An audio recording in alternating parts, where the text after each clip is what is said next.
Terima kasih Anda masih bersama kami. Pemirsa, Menteri Keuangan Sri Mulyani menilai sektor keuangan memiliki peranan penting dalam mewujudkan Indonesia Emas tahun 2045.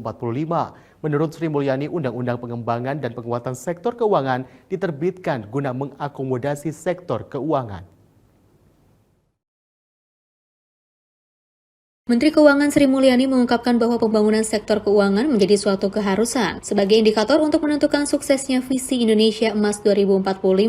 Oleh karenanya, hal tersebut menjadi salah satu pertimbangan atas penertiban Undang-Undang Nomor 4 Tahun 2023 tentang pengembangan dan penguatan sektor keuangan. Menurut Bendahara Negara tersebut, Undang-Undang Pengembangan dan Penguatan Sektor Keuangan juga menjadi tonggak bersejarah lantaran seluruh pemangku kepentingan pada sektor keuangan merasakan bahwa banyak undang-undang yang kadaluarsa. Undang-undang ini dibutuhkan untuk mengakomodasi kebutuhan industri keuangan bank dan non-bank, mulai dari Bank Indonesia, Kementerian Keuangan, Lembaga Penjaminan Simpanan, hingga pemain industri.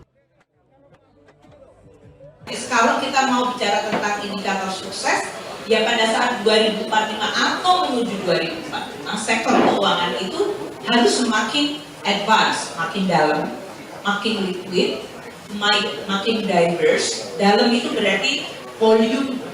Kalau kita bicara tentang tadi total aset terhadap GDP, kalau kita bicara tentang insurance atau pensiun, penetrasinya di dalam perekonomian masyarakat kita.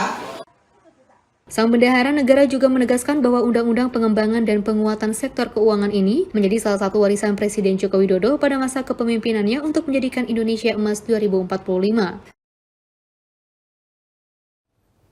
Otoritas Jasa Keuangan Malang menerima 373 pengaduan pada periode Januari hingga Mei 2023. Jumlah ini meningkat 22,62% jika dibandingkan dengan periode yang sama di tahun 2022 lalu.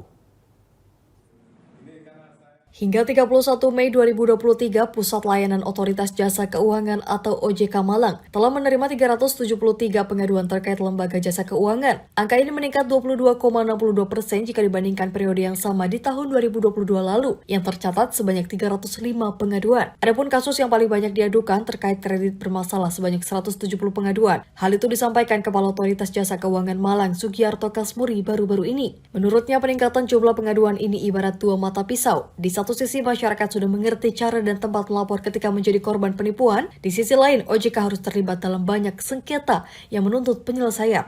Menurut Sugiarto Kasmuri, perlu dikomunikasikan dengan baik untuk menyelesaikan permasalahan antara konsumen dan lembaga jasa keuangan.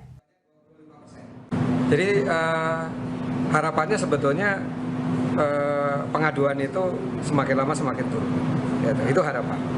Tapi kita pahami bersama bahwa masalah antara konsumen dan lembaga jasa keuangan itu pasti akan ada, Mas. Tidak akan pernah tidak ada. Karena apa? Karena perbedaan persepsi terkadang juga menimbulkan permasalahan. Tapi sejauh mana permasalahan atau pengaduan tadi bisa diselesaikan dengan baik oleh lembaga jasa keuangan dengan komunikasi yang tentunya komunikasi yang baik dan solutif. Sugiarto Kasmuri menambahkan hingga akhir Mei 2023, Otoritas Jasa Keuangan Malang telah memproses 3.556 permintaan informasi debitur pada sistem layanan informasi keuangan. Terhadap setiap pengaduan masyarakat, OJK meneruskan penyelesaian aduan kepada lembaga jasa keuangan dan memfasilitasi kedua belah pihak untuk menyelesaikan sengketa. Apabila tidak ada titik temu, maka diserahkan ke pengadilan atau dengan menempuh jalur hukum.